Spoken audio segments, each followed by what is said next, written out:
When it comes to describing the disaster unfolding still in the Gulf of Mexico, the 11 people killed, the untold damage to the environment and people's livelihoods, the term doomsday scenario is not far off. Our third story, what then is the next step worse than doomsday? As forecast here 2 weeks ago, evidence now of the possibility that something called an underground blowout might be happening. Oil seeping outside BP's damaged well through the ocean floor. That new information coming from Senator Bill Nelson of Florida, referencing fears he addressed in a letter to BP. Andrea, we're looking into something new right now, that there's reports of oil that's seeping up from the seabed, which would indicate, if that's true, that the well casing itself is actually pierced underneath the seabed.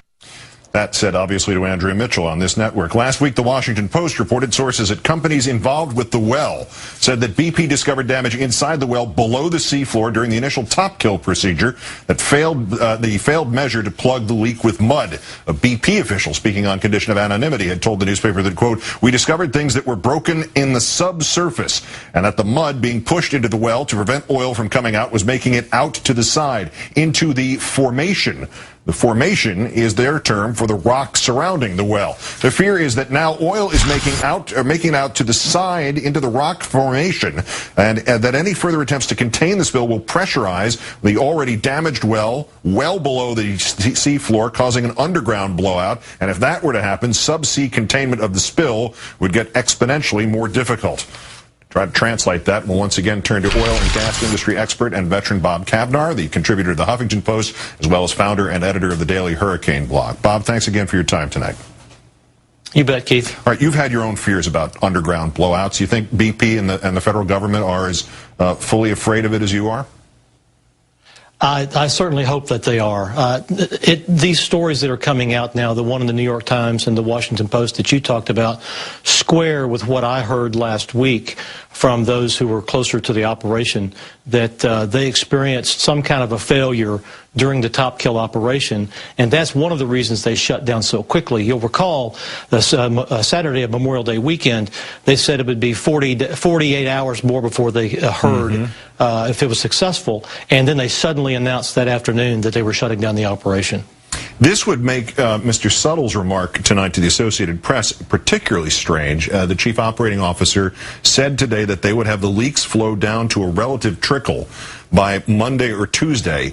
Is that possible, and how does that jibe with this prospect that there are already other leaks further underground that would perhaps make, or certainly not, would end the exclusivity, the monopoly that this one leak has on our attention? Right. That certainly was a surprise that he said that today. We do know that their biggest problem here right now is keeping the well flowing, since I believe they probably can't shut it in for the fear of an underground blowout. So they've got to keep oil coming to the surface, and they overran the capacity of the Enterprise yesterday. So the idea of bringing another ship in that can take the rest of the flow and put a new cap on by Tuesday sounds pretty ambitious to me.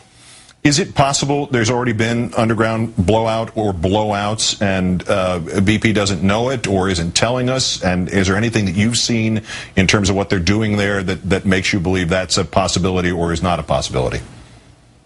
I think they certainly probably, they likely had a casing failure during the top kill procedure.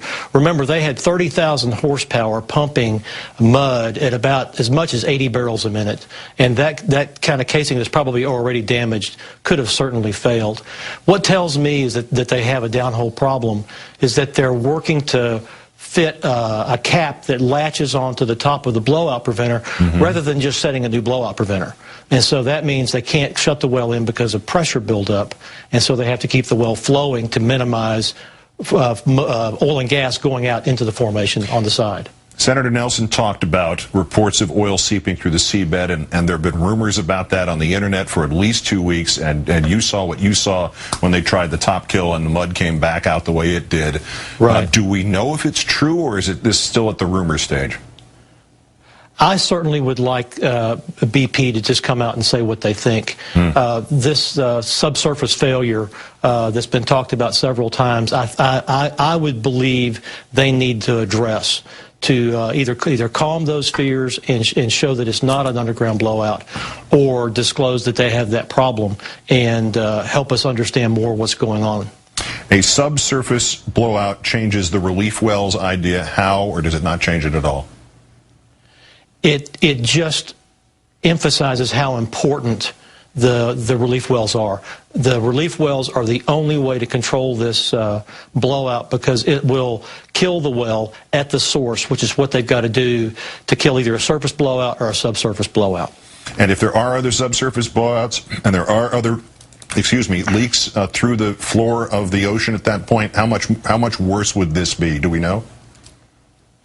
Well, the real doomsday scenario here, Keith, is if that casing gives up and it does come through the other strings of pipe, because remember, it's concentric pipe that holds this well together. If it comes into the formation, basically you've got uncontrolled flow to the seafloor, and that is the doomsday scenario. There's nothing they can do except the relief well, and it could likely flow for some time until they get it killed.